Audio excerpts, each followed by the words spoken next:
Today on Side-Scrolling Superheroes, I'm talking about another classic Game Boy game. This is Batman the Animated Series, which came out in 1993 for the original pukey green Game Boy.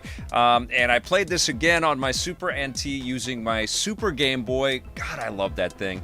And I slapped in this classic cartridge, which I've had for years. I presume I bought this. Everything is perfectly preserved. There's plastic around the plastic inside of this thing. And I've probably played it a bunch of times over the years, but it's been a long time. So it was kind of a revelation to go back into this game. Konami did a fantastic job really capturing the spirit and the vibe and the flavor and that kind of cartoony noir quality of that incredible, indelible animated series, which I used to record on my VHS. I used to call my girlfriend, my wife now, but she was my girlfriend at the time, please don't forget to hit record on the VHS so that we can capture the Batman animated series, and I'm sure I have those tapes in storage somewhere around here. Anyways, I loved the show, and I loved the Adventures of Batman and Robin game that Konami made for the Super Nintendo. And of course, there are some concessions made when you go back into Game Boy Land. Everything's a little bit more chunky. Batman kind of walks with a little bit of a gallop. He's almost like prancing a little bit in this thing. But it's okay, you know? Like, you can still make out the figures, even if it's just sort of the outline of the Joker. You know it's the Joker, and then the ha are so expertly, illustrated on screen for you. And he's got all of these bouncing teddy bear bombs that are going to blow up, and the Scarecrow's got all of these crazy bouncing pumpkins that are going to come after you. You're going to see a whole host of Batman villains in this. There's great little cut sequences in it as well. You get to play as both Batman and as Robin, and each of the characters has different abilities. You've got a grappling hook with Batman. With Robin, you're able to attach yourself to the ceiling. Batarangs are hard to come by, and the controls are a little bit clunky for sure, and there is definitely some frustration.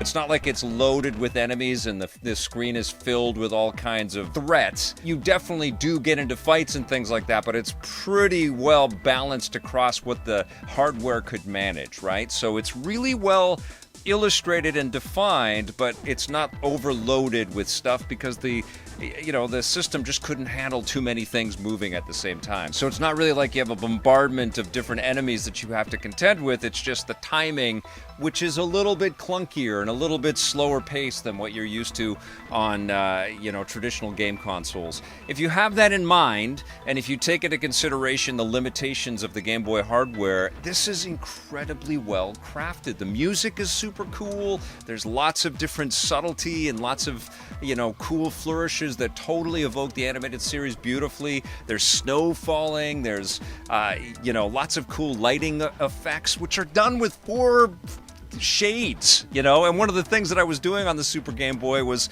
just trying to get the coolest Batman color scheme I could, and I tried a couple of different things. I went to green for a while, but then I saw some videos on YouTube of people playing this in black and white, and so I went into a shaded black and white kind of noir style with the game, and I loved it.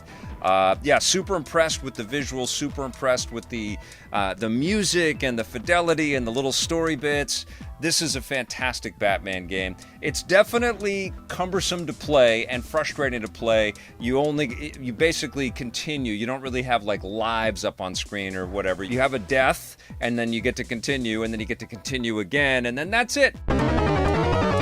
You get to start over right from the very beginning over again.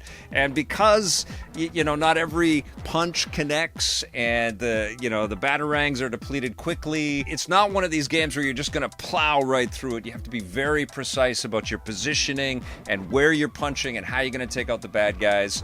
And then you're going to get into boss fights with Joker and Scarecrow and other villains as well.